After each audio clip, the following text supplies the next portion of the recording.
Mitä on meditatiivinen maalaus? Äänimaljatraditiolla on tuhansia vuosia pitkä traditio itämaisessa kulttuurissa.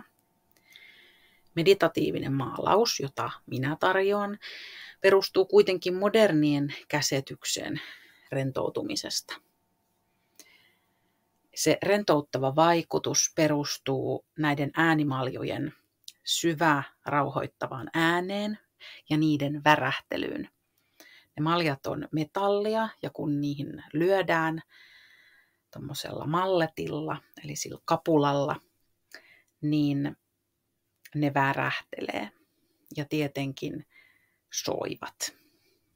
Ja ihmisestä noin 70% on vettä ja se maljojen värähtely saa kehossa, niissä biljoonissa soluissa, mitä sun kehossa on, niin sen veden värähtelemään.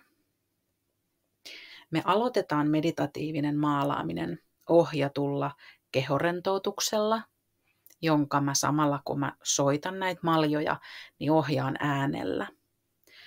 Me niin sanotusti skannataan keho päästä varpaisiin, kiinnittämällä huomio kehon eri osiin ja päästetään irti päivän tapahtumista.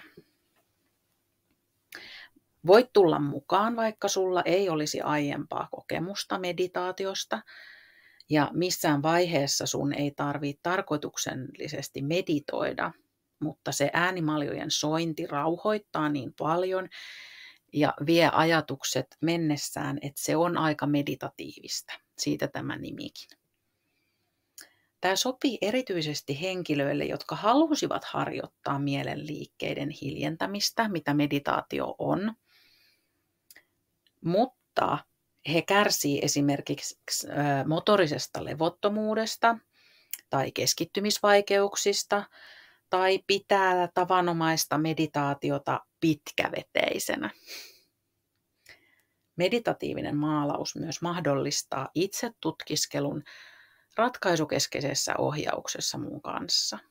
Me tutkitaan, että mitä pieniä ja konkreettisia askeleita voit heti ottaa kohti sun toiveita ja tavoitteita. Tervetuloa!